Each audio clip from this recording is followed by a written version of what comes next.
They had 7 children, all born in the decade immediately after slavery.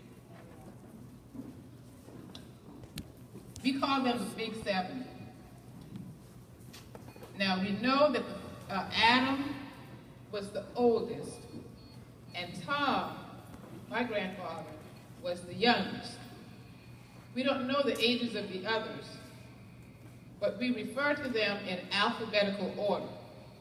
So the 7 are Adam, Binah, Diana, Fortune, Lucy, Robert, and Tom. Those 7 children of Charles and Rebecca Ford, those 7 gave Charles and Rebecca 63 grandchildren. Of those 63 grandchildren, now some of you have heard this before, but some haven't, so just bear with me. I gotta tell the story. Of the 63 grandchildren of Charles and Rebecca Ford, our descendants as far back as we can go, only 2 of those 63 are still living. One, the youngest one, is my Uncle Lawrence, who gave the response to the welcome. The other is my mother, Nettie Mariah Ford Gathers, who is unable to be with us. She is, well, either she's in the hospital or she's gone home tonight. Her doctor said that he would either let her go tonight or early tomorrow morning. But her 3 daughters are here, and her granddaughter, Billy Maria, is with her in South Carolina while we are able to come to the reunion. She said, go to the reunion, have a great time. She was registered to come, and I asked her doctor if it would be okay for her to take a car trip. So he said, well, where are you going? He said, Daytona Beach, Florida. He said, oh, our mom has COPD. So he said, it's pretty hot and humid in Florida. I don't know, but if she goes, she has to stay in air conditioning. So when he admitted her to the hospital last week, I told Mother Dale, I said, Mother Dale, Dr. Kumar put you in the hospital so you wouldn't go to Florida.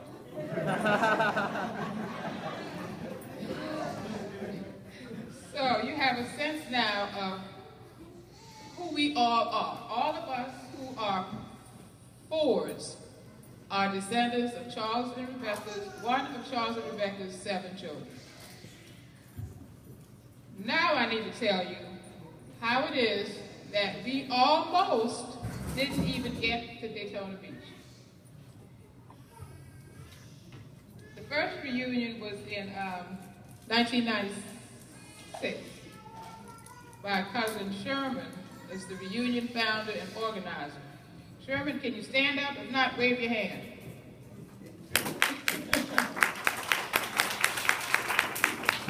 When Sherman came from the meet and greet Thursday night, he got back to his room, he said, everybody knows me. I said, Sherman, think about it. If it weren't for you, none of us would be here. Because he is the one who conceived this so many years before it even happened. And he's the one that made it all happen. So anyway, at the first reunion, we knew about the 7, but there was no Binah represented. And everybody was saying, where's Binah? Where's Binah? The second reunion, there was no Binah. But Sherman was just as determined to find Binah and get them to the reunion as he was to have that first reunion. So, now I'm going to tell you how it was that the other Fords got to Binah. Unlike Alex Haley, the author of the best-selling book Roots, the Ford family from the Bowman Lane community in Colleton County, South Carolina, cannot trace its roots back to Africa. Our earliest known descendants are Charles Ford, a slave driver, and his wife Rebecca, whose, as I said, whose maiden name we do not know. Charles and Rebecca were the parents of 7 children: Adam, Binah, Diana, Fortune, Lucy, Robert, and Tom. These big 7, blessed them with 63 grandchildren. And I've told you that of those 63, only 2 are living today. My mom, age 90, of Walterboro, South Carolina, and her brother, Lawrence Alexander Ford, age 87, of Colorado Springs, Colorado. So that young man that y'all saw get up here with the white suit and the red shirt and tie, 87 years old. Amen.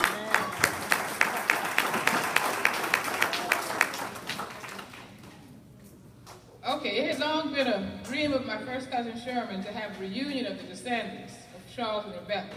His dream became a reality in August 1966, when 188 of us from across the United States gathered in Walterboro, South Carolina, the county seat of our ancestral home. We so enjoyed the fellowship and camaraderie that we had a second reunion the following August 1997. And since 1999, we have had biannual reunions. I told you that everybody was asking, where's Binah, and Sherman was determined to locate them. Well, the search for Binah's descendants began with a clue from my uncle Harmon, who is no longer with us. But my uncle Harmon recalled that when he was a boy, some 70 years earlier, his Aunt Binah would send a crate of fruit to his father, her brother Tom, every Christmas. And my Uncle Harmon believed that the Christmas fruit probably came from Aunt Binah for as long as she lived. And most importantly, he recalled that the crates were always marked Orange City, Florida. And from this tiny bit of information, the family believed that Aunt Binah's people, that's how they refer to it, Aunt Binah's people had to be somewhere in or around Orange City, Florida. But still, we didn't know for sure. Furthermore, we did not know the exact pronunciation or correct spelling of Aunt Binah's married name. The closest pronunciation we could get was Desaussure. After searching Florida telephone books, city directories, and several sets of death records, Sherman found death certificates for Binah Ford Desaussure, who died in 1931, and death certificates for her next of kin, her son, Lawrence Desaussure Jr., who died in 1965.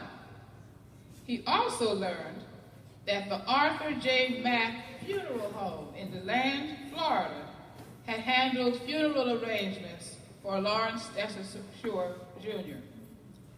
Sherman called the funeral home and explained why he was trying to locate the Desaussure family. The manager of the funeral home remembered the Desaussures and gave him the phone number for a Willie Desaussure in Orange City, Florida. When Sherman called the number, Willie Desaussure's wife, Elizabeth, also known as Doll, answered. Sherman asked if he had dialed Willie Desaussure's residence. Doll said, yes, he's right here, and handed the phone to Cousin Willie. It was March 20th, 1999. Up until that moment, the Binah branch of the Ford family had not seen or heard had not been heard from since the late 1930s.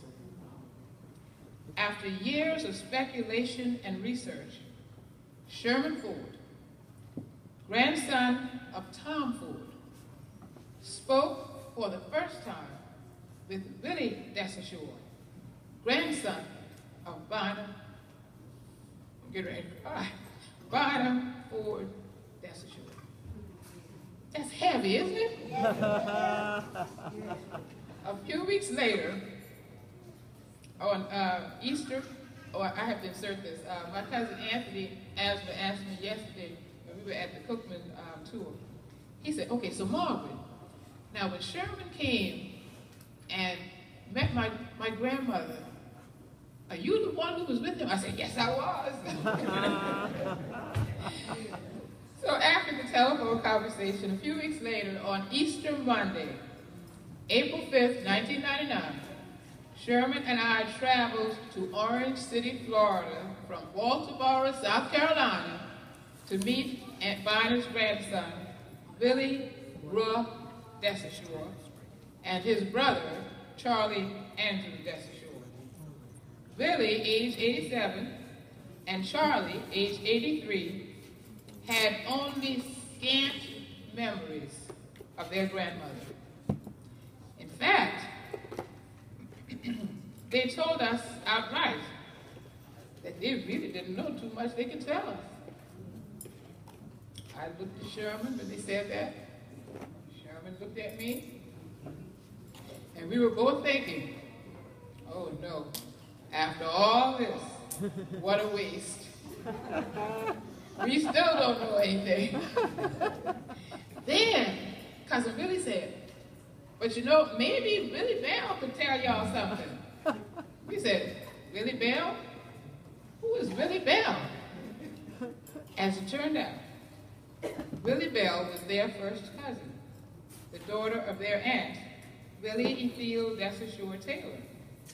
Well, where does she live? We asked. Oh, right around the corner on South Conception Street. Do you think she's home? We asked. Well, let's call and see, he said. Doll dialed the number and again handed the phone to Cousin Willie. When Willie Belle answered, he explained about his visitors from Carolina and that we wanted to talk to her. Willie Belle agreed, and Sherman and I headed out to her house with renewed hope.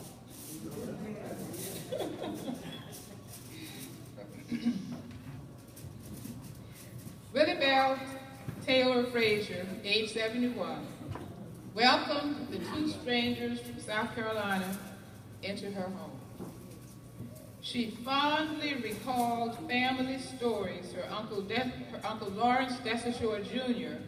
told her and his daughters, Bertie Desaussure Mixon and Ruth Desaussure Shaw, as the three of them sat on the front porch steps on summer evenings. Cousin Willie Belle said the three girls, because they were girls and because they were young, they couldn't hang out. So their task was to stay home with Uncle Lawrence, and that's how Cousin Willie Belle knew the stories that she knew about the family.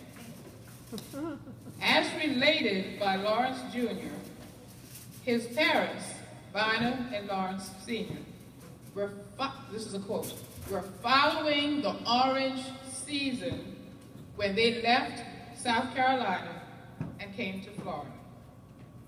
The family first settled in Wintergreen, Florida, but later moved to North Orange City, Florida, where they found work in, quote, an orange packing house.